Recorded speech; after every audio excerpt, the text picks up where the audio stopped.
Komið sæl og blessuð.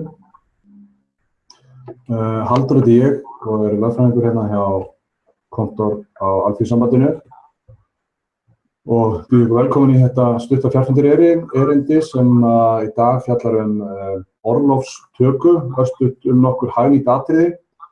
Ég held að sé að gefnum tilefni, við erum byrjuð að fá allan hingað inn til okkar og þið örugglega hafa fundið fyrir því líka að núna svona fer að líða því að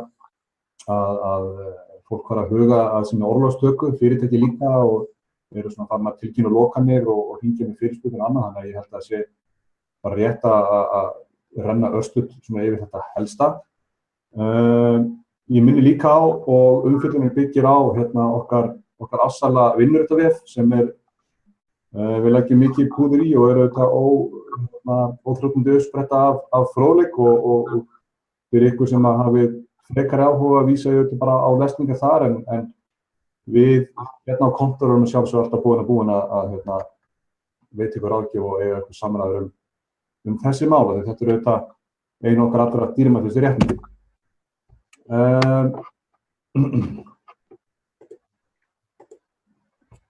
Kannski bara aðeins að byrja á byrjunni orlofstökuna og hvernig orlofsrétturinn virkar. Þá virkar hann, þá raunum að ræða samspil laga orlof og svo kjarasamninga. Lögin eru lágmarksréttur, svona öryggisnet sem að mæla fyrir ákveðnar efnis- og formreglur hvernig þessum málum skuli háttað. Lögum samkvæmt er lágmarksréttur 24 dagar fyrir vinnandi fólk. Og eins og segir, svo eru svona ýmsar reglur til að, sem svona slípa út hornin, af því að þetta auðvitað getur eins og þið eru mörg þekkist, það getur verið ansi mikið púsl fyrir starfsemi, fyrir einstaklinga, fyrir heimili og fyrir hjón, að reyna að haga þessum málum þannig til að hámarka orlof, hámarka frí, og það sjálfsögðu sem eitthvað sem við viljum öll leitast við að gera. Réttur einstaklingana er mjög skýr og það er réttur til að taka lágmarksréttinn samkvæmt lögunum sem eru 24 dagar í einu lagi á orlofstímabilinu samkvæmt lögunum sem er 2. maí til 15. september. Flestir sem eru eitthvað komnir búin að dvelja eitthvað á vinnumarkaði eru komnir með ríkari rétt samkvæmt kjarasamningum 26-7 upp í 30 daga og þá gildir sá réttur það, betri réttur gildi, en þessi skilyrðislausi réttur að taka fríið sitt í einu lagi, hann markast þó bara við þessa 24 daga. En auðvitað í praxís þetta algengt að fólk er að taka meira. Og það er þarna sem þessi harmónía byrjar, þetta samspil rétt einstaklings til að taka einu lagi þessi 24 daga og svo rétt atvinnurekenda til að skipuleggja sína starfsemi þannig að lágmarksraskið verði.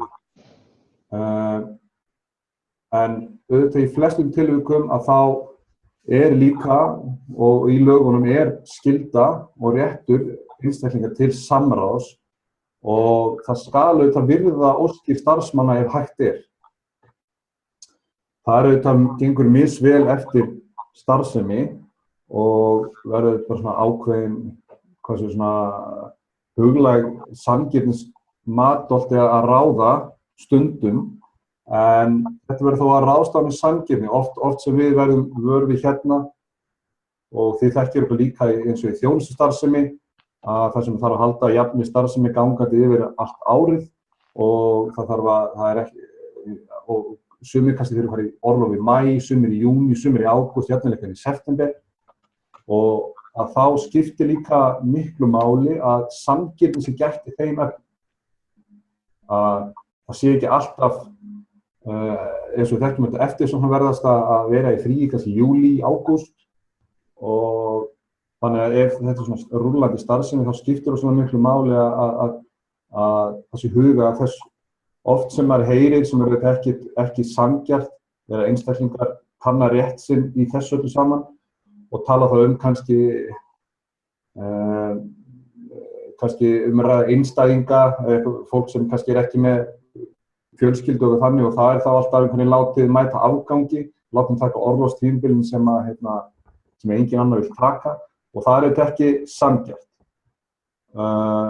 Lögin eða kjarasamningar mæla ekkert fyrir neinar reglur hvernig þessi skuli hagað, en það auðvitað bara svona almennar samkeppnisreglur eins og þessi bannaða mismun eftir kyni, aldri, trú og svo framvegis, það gildir að sjálfsögðu þetta.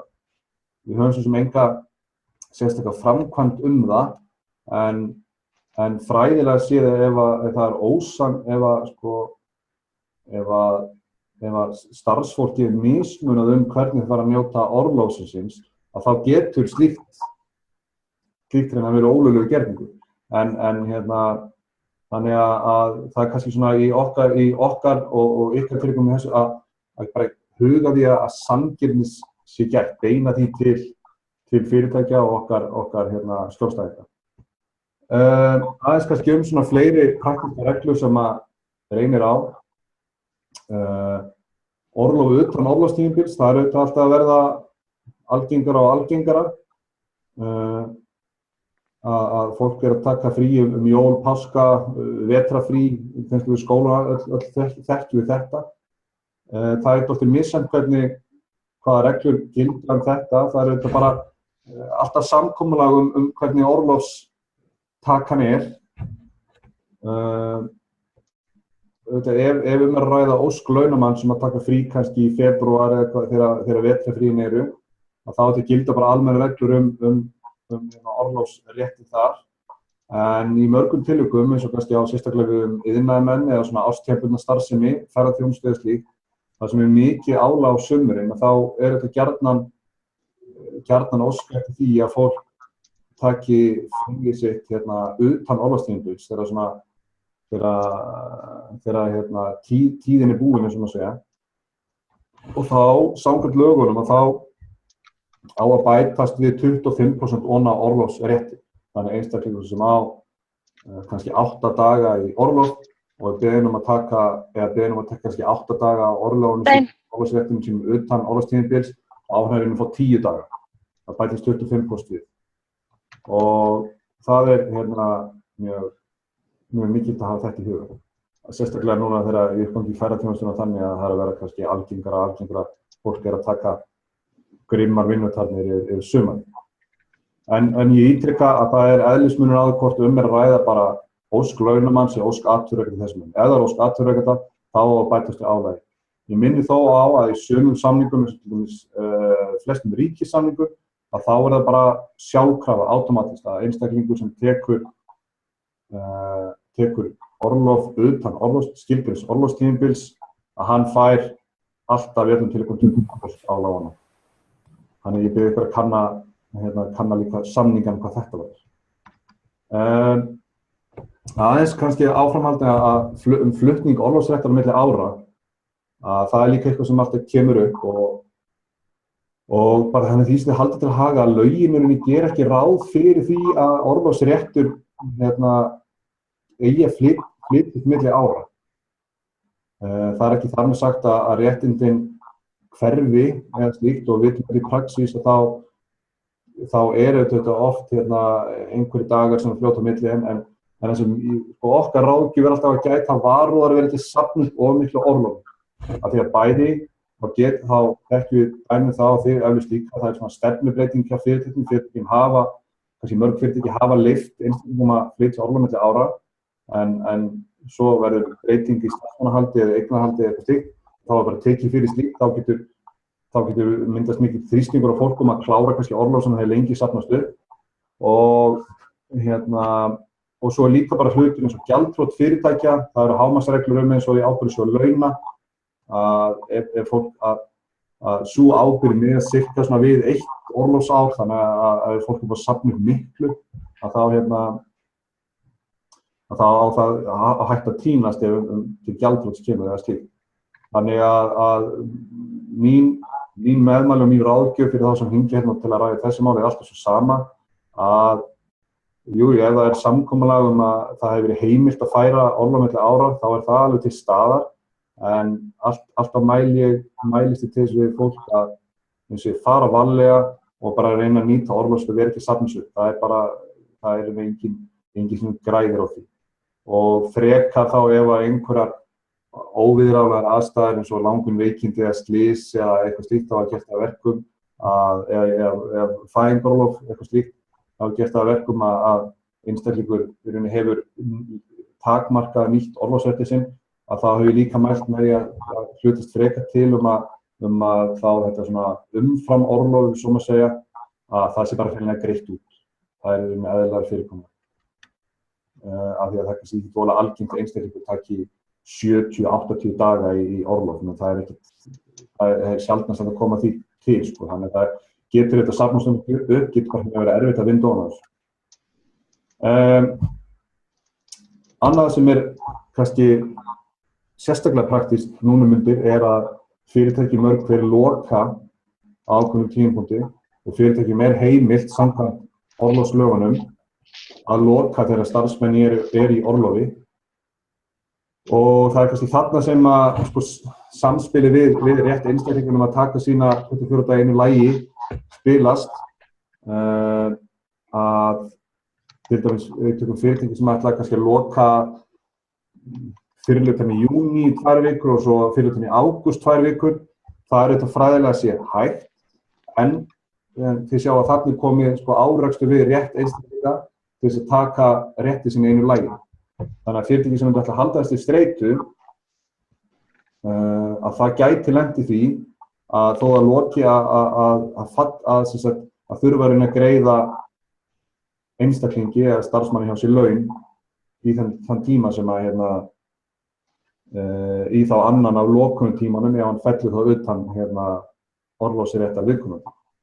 Og líka þessu sem mikilvægt og lögin mjög skýrum og gott fyrir okkur að vita að einstaklingur sem á takmarkaðan eða lítinn eða engan orlofsrétt, að hann á ekki launarétt í lokunum af fyrirtæki að því gefnu að lokunin hafi borið með eðlilegum hætti. Og til þess að borið með eðlilegum hætti að þá að tilkynningafresturinn hafi verið virt.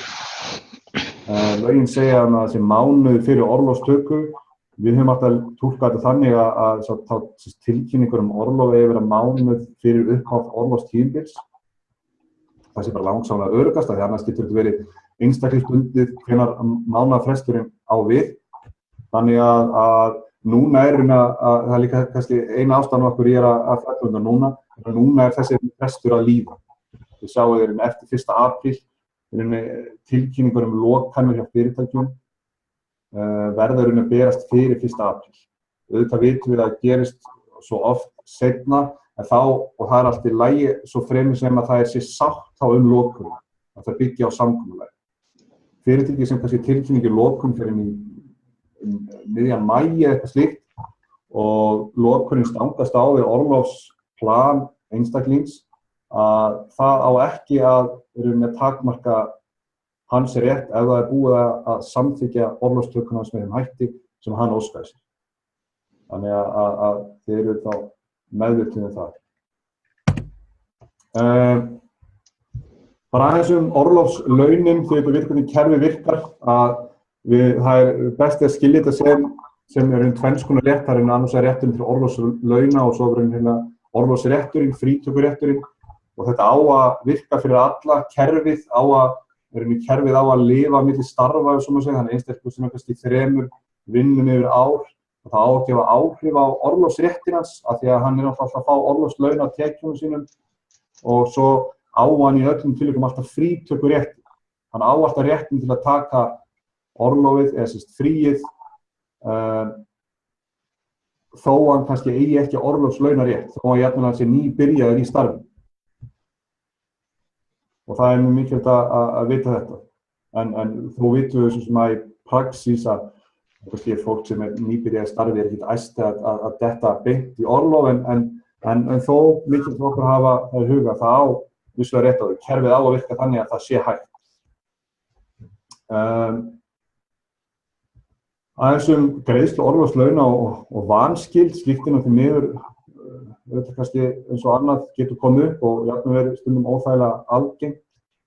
Orlofslaunagreiðslur eru í rauninni sérstaklega verndaðar í ábyrgðasjóði launa, þannig að það hægt að fá vanskil það hægt að fá vangreitt orlof greitt úr ábyrgðasjóði launa án undangengins gjaldþrots sem frávik. Þetta svo sem ekkert voðalega algengt að þetta komi upp en þó alltaf svona nokkur tilvik hverju ári. Þannig að ég bið ykkur bara að hafa þetta í huga ef við fáum upp svona mál að það sé vangreitt orlof. Þannig að þetta getur flýtt fyrir því að greiðslan berist. Og bara mjög praktískt og gott ráð, í staðinn fyrir að viðkomandi einstaklingur þurfi kannski að bíða í 12 til 18 mánuði meðan allt gjaldtökuferli fer af stað. Þá bara að fá það beint úr ábyrgðasjóði, sem að segja. Og svo þetta þekki þessa harmsögu, sem að segja, þetta blessaða orlofsbankareikningakerfið okkar. Þetta losnar 15. maí. Við höfum svo sem ekkert haft að stjórna þessu sem við höfum vilja hafa og bankarnir leyfa sér að haga þessu bara eins og þeir nánast vilja, sem þetta leiðilegt en þessi fyrirspurnir eru byrjaðar að berast hingað hvernig þessum málum háttað. Þið kannski eru meðvitaðir það en ég og við hérna að sérstaklega svona stærri fyrirspurnir hafa Halldór, má spyrja þig einna spurningar? En það er bara mikilvægt að þetta kerfi virki þannig að fyrir fólk. Þannig að þetta festist ekki inni og fólk fái þær upplýsingar, sérstaklega unga fólk í útlendingunum, fái þær upplýsingar að þarna sé einhver pening. Að þetta bara hverfi ekki og liggi þarna og fyrnist inn á bankareikningi. Bara rétt aðeins í lokin, af því að það líka praktískt núna á þeim vikum og mánuðum sem eru að koma, sérstaklega þetta tvennt, að það samspil orlofs við annars vegar uppsögn og hins vegar við veikindarétt. Og þá kannski fyrst með það fyrrnefnda að orlofsrétturinn og rétturinn sem uppsagnarfresti, þetta eru ósamrýmanleg réttindi á þann hátt að orlof þetta réttindi sem hugsað fyrir okkur til að safna kröftum og hvíla okkur og svo framvegis. Að meðan uppsagnarfresturinn er aðlögun tími til að finna nýtt starf, aðlagast breyttum aðstæðum, gera ráðstafanir til að bregðast við starfsmissi og þannig að við höfum dóm það frá 1994 það að einstaklingur sem á uppsagnarfresti hefur verið sagt upp eða sagt starfi, hann á ekki þurfa það gegn eigin vilja að fara í orlof á sínu uppsagnarfresti, svo framarlega sem uppsagnarfresturinn hóflegur. Ef við erum að ræða í 12 mánuði uppsagnarfresti eitthvað slíkt, þá getur viðkomandi þurft að þola. En svona 3 mánaða, bara venjulegur orlofsréttur sem auðvitað kannski tíðkast gjarnan ekkert mikið meira hjá okkur félagsmönnum, að einstaklingur á ekki þurfa að nota einhver tíma þessu ef hann vill það ekki til að vera í orlofi. Jafnvel þó að það hefur verið komið áður en uppsögnin bara að það hefur verið komið samkomulag að orlof ætti að taka ákveðinn tíma. Og það út af þessum forsendum sem ég nefni að það að ræða ósamrýmanleg réttindi.